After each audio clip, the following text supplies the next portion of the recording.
UFC Fight Night Nashville was yesterday, and today we're going to be giving matchups for all the important fighters on the card.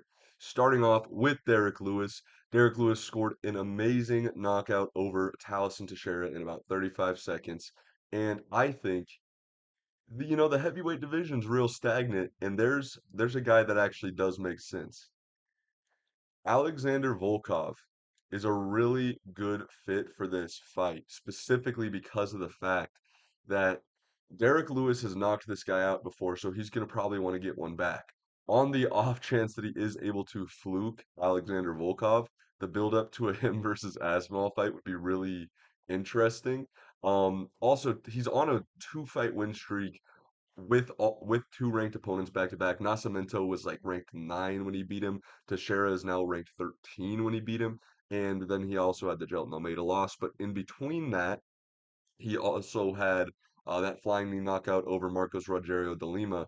So he has beat three ranked opponents in his last four fights. I think that it would be a compelling fight, especially because of the fact that it would kind of be doing right by Alexander Volkov because he'd be a huge favorite in this fight. I'd probably lean towards Alexander Volkov, despite wanting Derek Lewis to win. And then it does kind of do right by Volkov because then it's like, hey, just go out there, score a little decision win, and now you're right back in the title. This could be like marketed as like a title elimination bout because of the fact that Alexander Volkov got done so dirty by the judges in his fight with Cyril Gane. This would kind of be like a hey, just go beat him real quick and we'll make sure that you get that next title shot. But if Derek Lewis beats Alexander Volkov, then we could have one of the cooler build-ups to a press conference that we've had in a long time. And then the other thing with Derek Lewis is what do you want him to do? Fight down in the rankings, and then if he fights up, he's already lost to Pavlovich and Spivak, and I actually did like the Waldo Cortez Acosta call out for him. The only issue is Cortez Acosta is booked to fight Pavlovich right now. After Pavlovich beats him, I wouldn't be surprised if I'm gonna pick Pavlovich in that fight, even though I am pretty high on Waldo. I wouldn't be surprised if that was a good matchup that they can make him versus Waldo because um, he has some like personal hatred with Waldo, I guess. Moving on, Taliesin Teixeira looked exactly like I thought he would look. He's really overrated. People are talking about this guy like he's the next big thing at heavyweight. He's a massive prospect. I don't even know if he beats some of these ranked level guys, but let's give him not a tune-up, but we should see where he's at. And I think he should fight another guy who was on this card and lost, Kiri Nezuchukwu.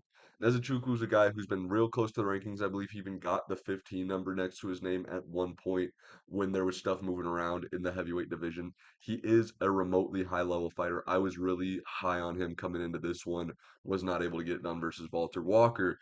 But this is a guy who doesn't threaten him with this disgusting knockout power, so Taliesin Teixeira could get his reps in. Because this was a guy who, before this fight, only had 8 pro fights, and he had never been in there with like legit competition. He's 25. He still has the potential to be good. So let's see what he can do versus a guy like Kennedy Nzechukwu. Also with this, the winner is going to be like a good guy for like the bottom of the rankings in heavyweight. Taliesin Teixeira just wasn't ready for a Derek Lewis matchup yet, but I still don't have a doubt that he would be able to beat like a Lucas Brzeski or any of the low level guys like the Justin Taffas or the Austin Lanes. I don't think he's one of the worst guys in the division. I just think that he was really overconfident and he was rushed really quickly. One fight in the UFC, trying to get into the top 10 versus Derek Lewis. It's just not the right fight to make. But in Zechiku, is a reasonable, approachable matchup for him that could help him get back in the win column. Or if he loses, Kennedy Nzechukwu is back in the win column, and now we have something at heavyweight. Either one of these guys winning could be like, oh, we have like a little bit of a younger prospect at heavyweight. Um, I think this would be a good fight for Taliesin Teixeira. I wouldn't call it a tune-up fight, but it would just be one to get some experience, get some rounds in with a guy who doesn't have this disgusting finishing potential and isn't ridiculously powerful. But yeah, moving on. Wonder Boy. He got very close to pulling off the upset of Gabriel Bonfim. Got to the split decision. I scored the third round for Wonder Boy because there was just no damage or any work done in the clinch or with the takedowns of Gabriel Bonfim, and he had actually connected on a nice little head kick in that round. And I thought, damage based scoring, let's give it to the guy who wobbled his opponent with a head kick. I don't want to see him in there versus these because like that's the thing. Gabriel Bonfim is not a ranked level guy. But let's be honest, at this point in Wonder Boy's career, he might not be either. And if he is, he should be like 15. Um, the fact that beating Old Man Wonder Boy in that fashion, which was a very unimpressive fashion by Bonfim, gets you a number next to your name is pretty bad. So I don't want Wonder Boy to just keep getting fed to up and comers. Like, don't book this guy versus Brian Battle or anybody like that. Or I believe like Ruzaboyev's. Is he back at middleweight? I'm not sure, but just don't give him some dangerous guy who will grapple him. Give him the king of kung fu. Let's do him versus Muslim Salikov. This one's just gonna be two old dudes, two unks, and they could put on a fun technical striking fight. Put this on like the prelims of a pay-per-view. Put it on like the co-main of a fight night. I would be just fine with that. And it's just doing right by Wonder Boy. He has one fight left on his contract. This would be a good one to go out on. You could put it even somewhere like Salt Lake City where he got a lot of love last time, or even if you wanted to go to like North Carolina, or I believe that's where he's from, that could be a fun one too.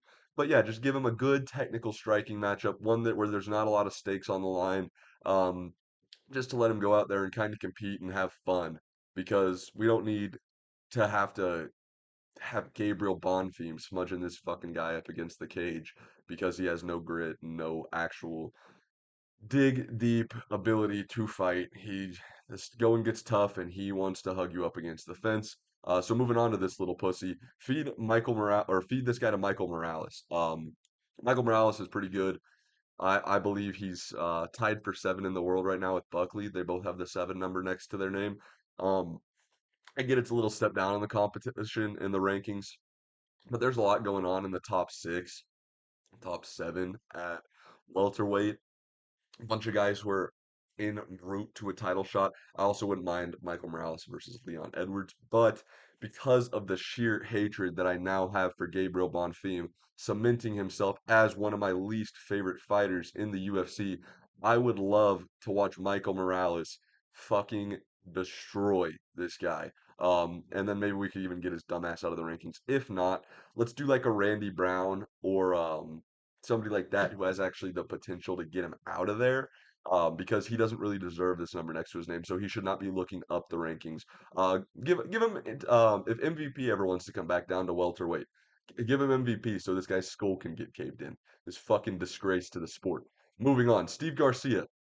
This one like I was saying in the video, I think every couple of years there comes around a guy who has just this ridiculous punching power. And just like Josh Emmett fought Jeremy Stevens, I think Steve Garcia should fight Josh Emmett.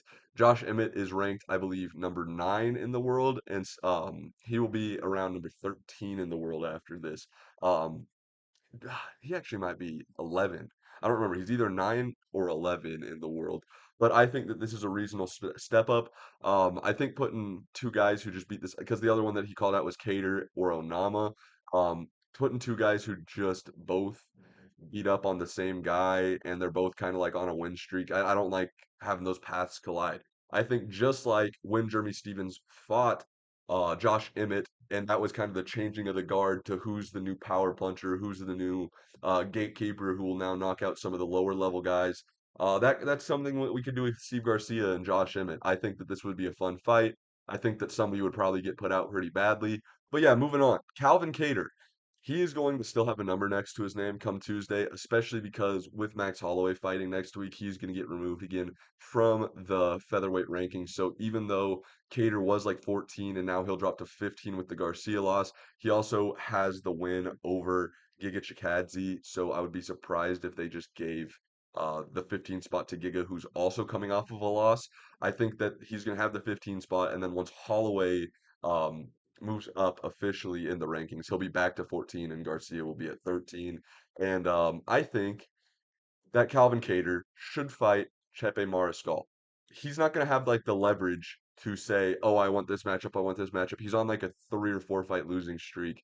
Um, maybe four. It might be five. He might have lost 5 fights straight. I think it's four. But I think Chepe Mariscal is like the perfect matchup for him because Chepe is gonna like have a fun fight, push the pace. He's gonna be constantly moving forward. He's throwing output. He's not gonna put on some boring clinch fest decision. When he's in the clinch, he's working towards his like judo throw and stuff.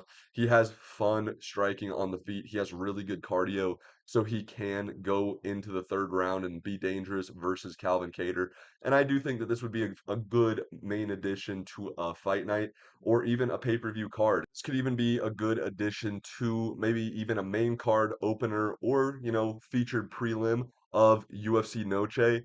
Because Chepe Mariscal does have some Mexican roots. I believe he also reps the Mexican flag. And Calvin Cater will not be able to leverage anything saying, oh, I don't want that fight. I don't want that fight.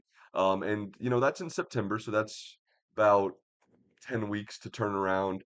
I think that Cater should just take that fight, mainly because Chepe really has been deserving this jump up into the rankings. And Cater's the perfect guy to do it. Fun, striking matchup. These guys will throw down, and it would be a fight of the night potential fight. And I do think Noche UFC would be a fun place to put this one. If not, just any time, it would be a good one. Co-main event to a paper, or not pay-per-view, of a fight night, or put it on like the prelim opener of a pay-per-view card. I would not mind that one bit. Moving on to Walter Walker.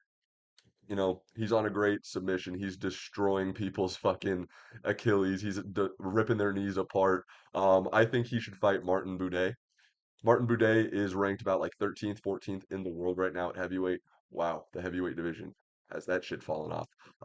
But yeah, he's ranked like 13th or 14th in the world right now. Walter Walker, not I don't know what to really say about this guy. He's on a three-fight win streak, all by heel hooks, but then he also like has like lost to Lucas Brzeski.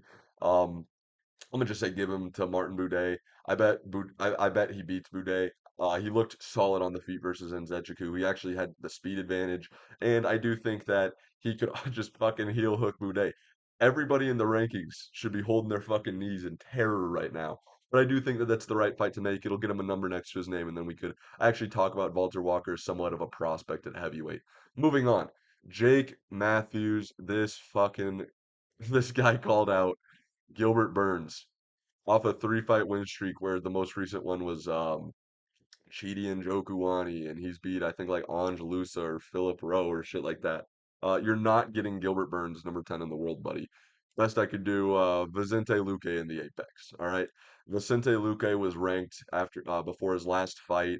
This is a guy who's right outside of the rankings, so it's gonna put Jake Matthews where, oh, if I beat that guy who's right outside of the rankings, now I'm undeniable for a ranked opponent. And then we could talk about the Gilbert Burns, and then we could talk about the maybe Wonder Boys, then we could talk about the Colby Covingtons or guys like that who are just on a decline. But right now, I don't think he deserves a ranked opponent, especially not Gilbert Burns when he's a journeyman at 30 years old. I say let's do Vicente Luque. This would be a fun one. Put it on like a Apex, like main event, not main event, main card, like the main card of an Apex fight night. That it would actually be a good addition to like very notable names. But yeah, I think that that would be a good fight because he does not deserve a ranked opponent yet. But if he did beat a guy who is just in the rankings, who has all the historical success at welterweight, it would make him kind of undeniable for a ranked opponent next. Moving on, Morgan Charrier looked really solid in this fight versus Landwehr. He had some lapses in the second round, but there's another guy who I think he could throw down with, who is in like the top 20 to 25 range, has a big name, and I think we could prop Morgan Charrier up because he isn't one of the best guys that is unranked at featherweight because featherweight is so stacked. We have guys like Chepe Mariscal outside the rankings. We have guys like Nathaniel Wood. Both of those guys beat him. We just had Steve Garcia out of the rankings. We have Joe Anderson Brito, who would be also an interesting fight. But I think a guy that would be a really interesting addition. This is another one where it's like would be great on a fight night main card. Morgan Charrier versus Cub Swanson's a great fight. It really is. Cub Swanson has name value. He's willing to throw down. He's coming off of a win. I think that this is a good one. This is a fight of the night potential card. They both like to throw down. Cub Swanson has had fight of the nights in his past. And Morgan Charrier deserves the prop up, deserves to keep looking up the rankings because this guy is good. He's only lost to high level guys. And if he strings together a few, maybe we could talk about him being a guy who should be fighting into the rankings in the future. But for now, he should be fighting one of these fringe guys like Cub Swanson, who also has name value and will entertain people. People be like, oh, Cub Swanson's fighting. That's very relevant. That's very recognizable. Yeah, I think that's the perfect fight to make. Moving on, Vitor Petrino schooled the worst heavyweight on the probably the worst fighter on the roster in Austin Lane. So we can't really talk about this guy like he's much of a prospect yet because, that's the worst guy on the roster. But let's give you a guy who's just above that. Thomas Peterson. Anybody decent beats Thomas Peterson. Thomas Peterson's pretty bad, like actually really bad, but he's a lot more skilled than Austin Lane.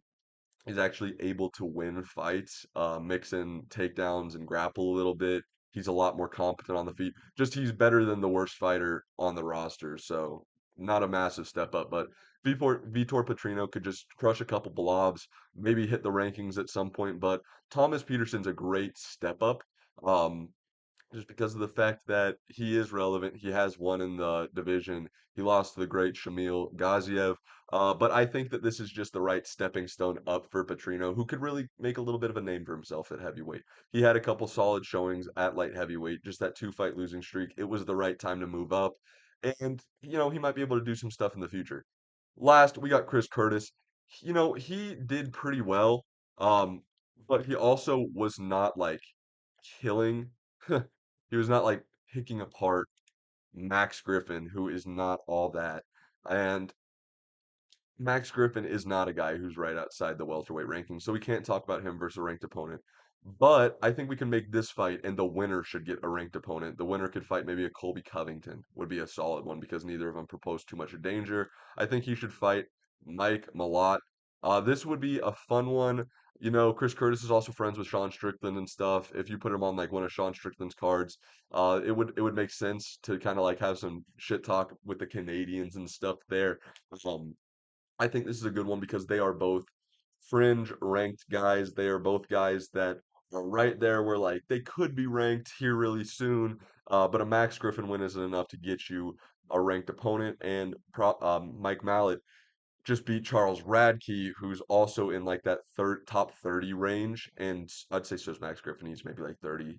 Um, but I think that both those guys, if they were to fight, the winner can get a ranked opponent. Um, but yeah, that is going to be the video for today. What do you think about the matchmaking that I made? Who would you like to see Derek Lewis fight next? Do you also hate Gabriel Bonfim and want to get him starched out cold in his next fight? And is Walter Walker a real prospect? Um, Thank you guys for watching. Make sure to hit the like and subscribe. I'll see y'all tomorrow, and peace.